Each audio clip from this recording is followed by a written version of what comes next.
یہ جمعیت العلماء جس پہ آج ایک گروہ بلکہ ایک گروہ کے چند لوگوں کا قبضہ ہے، میں آپ کو بتاتا چلوں یہ جمعیت العلماء بھی اس ملک کے آزادی کے لیے بنائی گئی تھی۔ بنایا کس نے تھا؟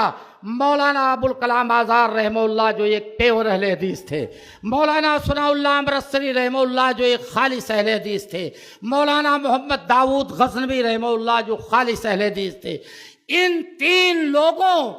کو یہ فکر دامنگیر ہوئی اور سوچ پیدا ہوئی کہ علماء کی ایک جماعت بنائی جائے انگریزوں سے لڑائی لڑنے کے لیے۔ تین کے تینوں اہل حدیث تھے، پورے ہندوستان میں دورہ کیا اور علماء کو لکھنؤ فرنگی محل میں جمع کیا اور وہاں کانفرنس ہوئی، لیکن ہمارے دوسرے لوگوں نے اتفاق نہیں کیا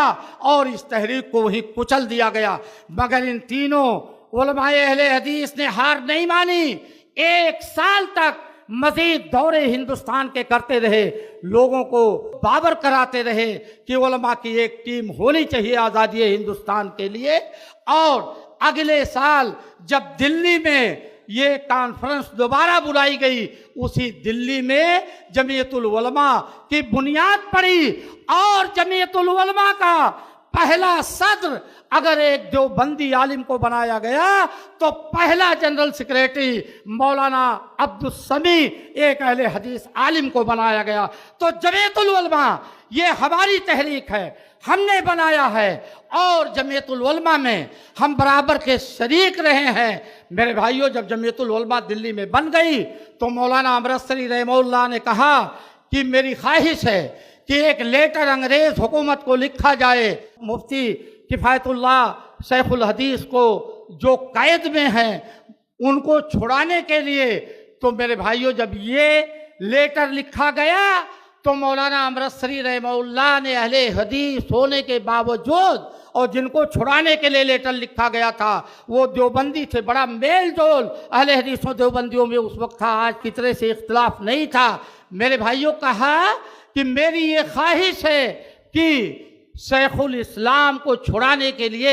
جو لیٹر بھیجا جائے گا رجسٹری ڈاک سے اس کا خرچ میں اپنی جیب سے برداشت کروں۔ 6 پیسہ اس وقت 6 پیسہ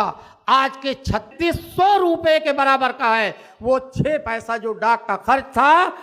شیخ الاسلام کی رہائی کے لیے لیٹر بھیجنے کا، ایک اہل حدیث عالم مولانا ثناء اللہ امرتسری رحمہ اللہ نے اپنی جیب سے ادا کیا۔ اور ایک وقت آیا کہ ایک اہل حدیث عالم مولانا عبدالوہاب عاربی رحمۃ اللہ علیہ بیک وقت ایک طرف اگر پوری آل انڈیا جمعیت اہل حدیث جماعت اہل حدیث کے صدر تھے تو ساتھ ہی ساتھ آل انڈیا جمعیت العلماء کے بھی صدر تھے، دونوں تحریکوں کے صدر ہو کر کے دونوں تحریکوں کو یہ ایک اہل حدیث عالم چلا رہا تھا۔